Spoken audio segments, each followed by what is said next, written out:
Minimum 1 কোটি voter আছে যারা জীবনে কোনোদিন নৌকা মার্কা ছাড়া অন্য কোনো মার্কায় ভোট দেয় নাই। এদের জন্য আপনি কি বিকল্প রাখছেন? বাংলাদেশের ইলেকশনে আসলে 12টা বাজে গেছে, আপনি যে ইলেকশনটা করতেছেন উনি অনেক বলতেছেন কিন্তু ইতিহাসের সর্বশ্রেষ্ঠ নির্বাচন উনি দিবেন, উনি কিন্তু বলেছেন এই কথাটা, উচ্চারণ করেছেন। কি বুঝে বলছেন আমি জানি না, উনি ইতিহাসও বুঝেন কিনা জানি না, সর্বশ্রেষ্ঠ বুঝেন কিনা আমি জানি না। একটা নির্বাচন হতে যাচ্ছে, আপনি একটা কথা মাথায় রেখেন, বাংলাদেশে মিনিমাম 1 কোটি ভোটার আছে, মিনিমাম 1 কোটি ভোটার আছে যারা জীবনে কোনোদিন নৌকা মার্কা ছাড়া অন্য কোনো মার্কায় ভোট দেয় নাই। এদের জন্য আপনি কি বিকল্প রাখছেন? আপনি এদের জন্য কি বিকল্প রাখলেন? একটা নির্বাচন যে আপনি করবেন, সেই নির্বাচনে এদের বিপুল নির্বাচনটা আপনি কার জন্য করবেন? পলিটিক্যাল পার্টির জন্য নাকি সাধারণ মানুষের জন্য? নির্বাচন যদি সাধারণ মানুষের জন্য হয়, আজকে এসি বলেছেন সাধারণ মানুষকে তারা সম্পৃক্ততা চান। যদি সাধারণ মানুষের জন্য নির্বাচন হয়, তাহলে যে মানুষগুলো যাকে ভোট দিতে চায় যখন সেই মার্কাটা ওখানে না পাবে, তাহলে এটা নির্বাচন হলো। এবং এই নির্বাচনে বহুত বিপদে পড়বে গভর্নমেন্ট, এবং সবচেয়ে বড় বিপদে পড়বে যারা নির্বাচিত হয়ে আসবে তারা। সারা দুনিয়ার কাছে এই নির্বাচন কতটুকু গ্রহণযোগ্য হবে আমি জানি না, আমি বুঝতে পারি না। ডক্টর মঞ্জুর আহমেদ চৌধুরী, আপনাকে আমাদের অনুষ্ঠানে স্বাগত জানাচ্ছি। ধন্যবাদ। মঞ্জুর ভাই, আমি একটা লম্বা ভূমিকাই দিলাম, আপনি সবই জানেন, এগুলো আপনাকে বলার দরকার নেই, যে দর্শকদের জন্য দিয়েছি। আপনার আসলে কি বিশ্লেষণ যে এই ছাত্ররা যারা সবচেয়ে বেশি উদ্গ্রীব ছিল, আগ্রহী ছিল, তারা কেন ওই নির্দিষ্ট দিনে কক্সবাজার চলে গেল? আসলে এই যে কোনো লোকই হতবাক হয়ে যাবে এই ছাত্র নেতাদের এই কর্মকাণ্ডে। অর্থাৎ এই যে 5ই আগস্ট শুধু ছাত্রদের কাছেই একটা গুরুত্বপূর্ণ দিন না। আমার এখনো মনে আছে, আমি সেদিন ক্যালিফোর্নিয়াতে ছিলাম, সেখানে আমি দেখেছি যে দেশে বিদেশে প্রবাসী কি একটা মানুষের ভিতরে যে একটা আশা আকাঙ্ক্ষা, মানুষ মুক্তির একটা আনন্দ পেয়েছে। সেই জন্য আপনার শুধু জুলাই সনদের জন্য না, 5ই আগস্ট আসলে একটা গুরুত্বপূর্ণ দিন। এবং বাংলাদেশের ইতিহাসে 5ই আগস্ট যে একটা স্বৈরতন্ত্রের হাত থেকে, ডিক্টেটরের হাত থেকে মুক্তি পেয়েছে, একটা মুক্তির দিন হিসাবে বহু যুগ পর্যন্ত এটা মানুষের মনে থাকবে।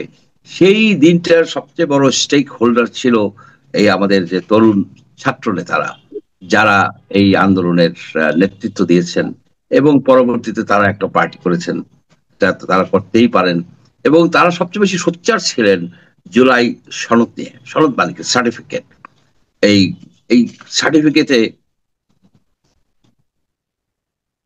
সার্টিফিকেটে যে জিনিসটা থাকার কথা ছিল,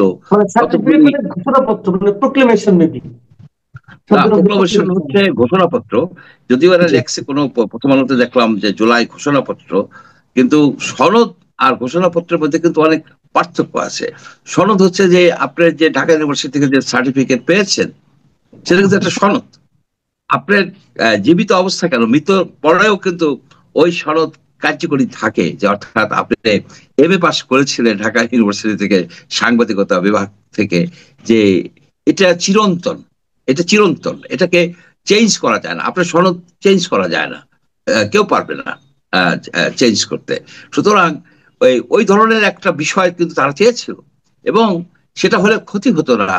যেমন বাংলাদেশে কোনো দুর্নীতি থাকতে পারবে না, এ ধরনের যদি এই সনদে থাকতো যে দুর্নীতি মুক্ত করার জন্য একটা কঠিন, একটা কঠোর পদক্ষেপ নিবে, থাকলে কিন্তু এটা একটা পার্মানেন্ট একটা কমিটমেন্ট হয়ে যেত, পার্মানেন্ট একটা বিষয় হয়ে যেত। আরেকটা বিষয় হতে পারতো যে এই জুলাই আগস্টের এবং তারপরেও যারা আহত হয়ে মারা গেছেন কিংবা আহত অবস্থায় আছেন, তাদের সকল রকমের চিকিৎসা, তাদের ভাতা, তাদের সকল দায় দায়িত্ব রাষ্ট্রের। এটা অত্যন্ত ন্যায্য একটা মঞ্জুর ভাই, সেগুলো হয়তো এগুলো আছে, কিন্তু আমার কথাটা হলো কি, ওই দিন ওনারা আগ্রহ দেখালেন না কোনো এখানে থাকার জন্য। আচ্ছা, সেটি কিন্তু একটা মানে মিস্ট্রি। এই মিস্ট্রিটা কেন, যে কি এমন ঘটনা ঘটলো যে ছাত্ররা চলে গেল কক্সবাজার, তাও সবাই যায়নি, একদল গেছে, আরেক দল রয়ে গেছে, এবং তাদেরকে আবার করা হয়েছে, কি বলে, শোকস করা হয়েছে।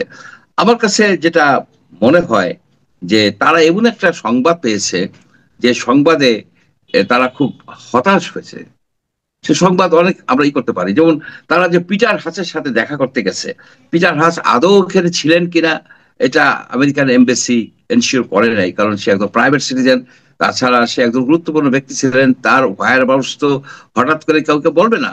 কেউ বলেন যে উনি ওয়াশিংটন ডিসিতে আসছেন, কেউ বলেন যে না উনি ওই দিন কক্সবাজারে ছিলেন এবং তারা তাদের সাথে মিটিং করছে। এখন পিটার হাসের সাথে আপনি এরা কেন মিটিং করতে গেল? পিটার হাস প্রাইভেট সিটিজেন, সে একজন ডেমোক্রেটিক অ্যাপয়েন্টেড অ্যাম্বাসেডর ছিল, তার কি ভূমিকা থাকতে পারে এইখানে? আপনার আরো আমরা দেখি যে বেশ কিছু মার্কিন নাগরিক যেমন উইলিয়াম মাইলাম, উনিও কিন্তু আছেন, বাংলাদেশের রাজনীতিতে ভূমিকা রাখেন। আরো কয়েকজন আমেরিকান আছেন, আরো বাঙালি আমেরিকান, তারাও কিন্তু ভূমিকা রাখেন। এদের সাথে কি কোন সংযোগ আছে কিনা? এই তাদের এই যে পার্টিটা ভেঙে যাচ্ছে না, আমার কাছে মনে হয়েছে যে এনসিপি ভেঙে গেছে। এনসিপি ভেঙে গেছে কারণ মেজর কয়েকজন লিডার, হাসনাত, সার্জিস, নাসিরউদ্দিন পাটোয়ারি, তাসলিম জারা, এই যে চারজন, এরা কিন্তু বলতে গেলে অর্ধেক, বলতে গেলে কি এরা অর্ধেকেরও বেশি ইম্পর্টেন্ট পোস্ট হোল্ড করে। তারা যখন চলে গেছেন এবং এই জুলাই সনদ অনুষ্ঠান তার বর্জন করছেন।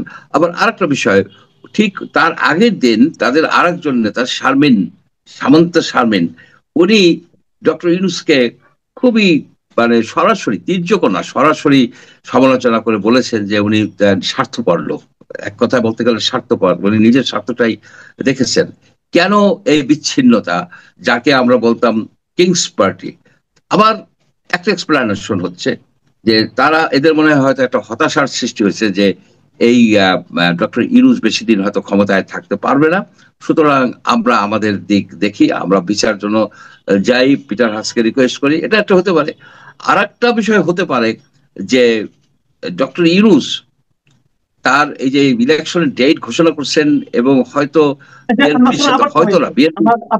আপনি আসলে মানে অনেকগুলি পয়েন্ট ছুঁয়ে যাচ্ছেন, একটু ডিটেল করা দরকার মনে হয় দর্শকদের জন্য।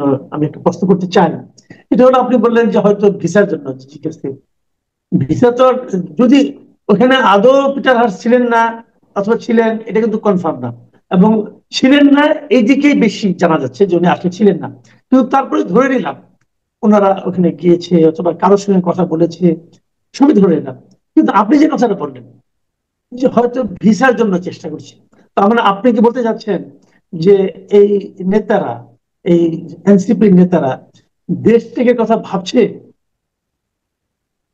এটার একটা লজিক্যাল কনক্লুশনে আসা যায় এই কারণে যে তারা 5ই আগস্টের অনুষ্ঠানই তো তারা বর্জন করছে, তারা তো এটার মধ্যে আর নাই। ডক্টর ইউনূসের যে কর্মকাণ্ড, তার যে মানে 5ই আগস্টে সে ঘোষণাপত্র পড়লেন, সেই অনুষ্ঠানে তো তারা নাই, তারা বর্জন করছেন। অর্থাৎ তারা নতুন একটা পথ তারা খুঁজে নিতে চাচ্ছেন। সেই পথটা হতে পারে, আমি বলবো না যে এই, হতে পারে যে তারা একটা অন্য কোনো দেশে চলে যাওয়ার চেষ্টা করছেন। অন্য কোনো দেশে চলে যাওয়ার চেষ্টা করা মানে হচ্ছে মূলত প্রথমে সবাই আমেরিকার কথা ভাবে, এবং আমেরিকার কথা ভাবলে পিটার হাস এখানে অ্যাম্বাসেডর ছিলেন, পিটার হাসের সাথে এদের উঠা বসা ছিল এক সময়, এটা জানা যায়। সুতরাং পিটার হাস ইচ্ছা করলে একটা রিকমেন্ডেশন দিতে পারেন, বিচার ব্যবস্থা করে দিতে পারেন। এটা কিন্তু একটা অপশন। আমি বলতেছি না যে তারা ওই জন্যই গেছেন, আদৌ তাদের পিটার হাসের সাথে দেখা হয়েছে কিনা। কেউ কেউ বলেন যে না, পিটার হাস না, অন্য 2 জন আমেরিকান ছিল, তাদের সাথে তারা যোগাযোগ করছেন।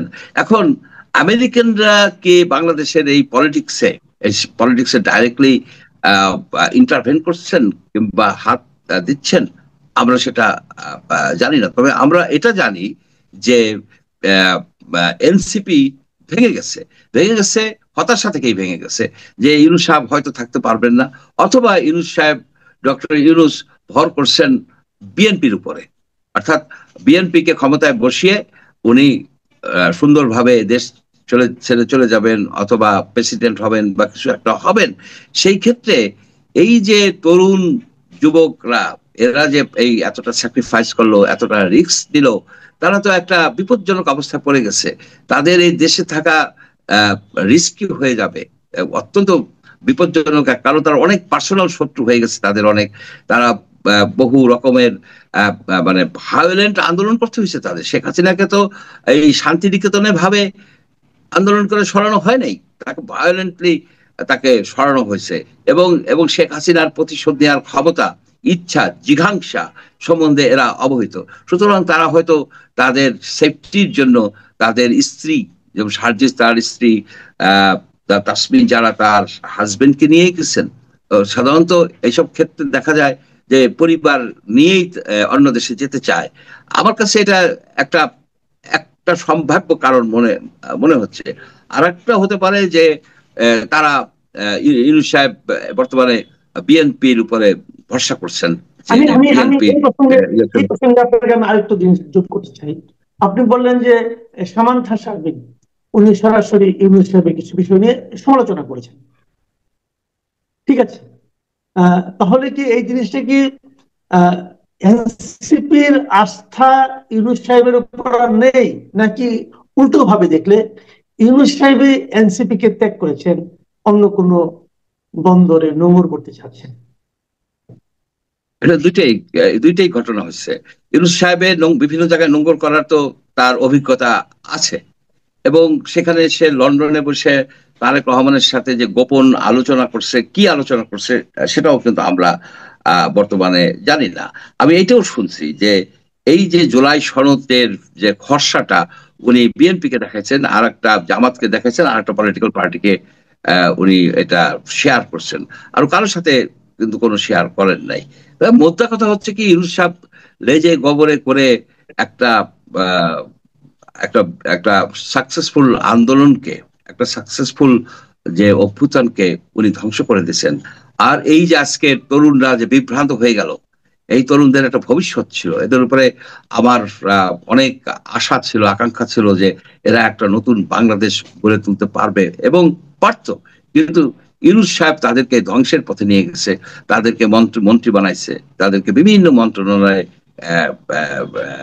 অ্যাটাচ করে দিয়ে তাদের একটা দুর্নামের ভাগিদার করছে। জনগণের কাছে তারা আজকে কিন্তু সেই আস্থা নাই, জনগণ তাদেরকে তেমন ভাবে আর ভালো দৃষ্টিতে দেখে না।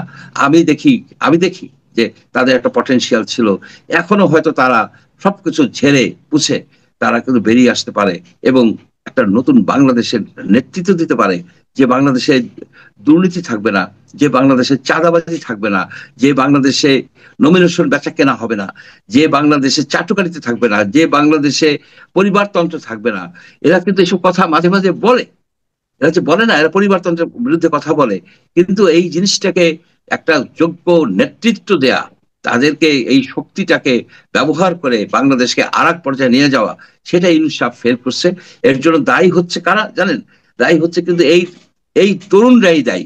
তারা কেন ইউনূস সাহেবকে, একটা 87 বছর বয়স্ক অশীতপর এক বৃদ্ধ ব্যক্তিকে কেন তারা এই পদে আনলেন?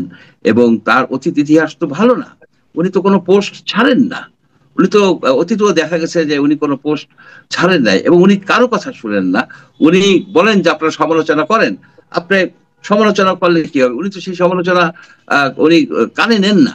উনি উনার কাজ উনি করে যান, উনার কাজ উনি করে যাচ্ছেন এবং করবেন।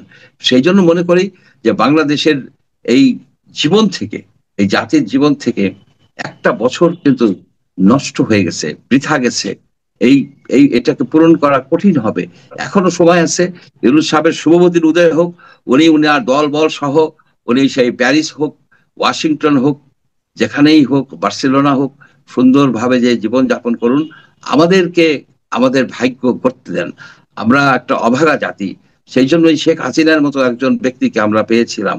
সে ছিল বঙ্গবন্ধুর কন্যা, সে বাংলাদেশকে ইউনাইটেড করে অন্য উচ্চতায় নিয়ে যেতে পারতো। ডক্টর ইউনূসের উপরেও সেই আশা করছিল। আমরা যখনই আশা করি, আমরা কেন যেন আশাহত হই?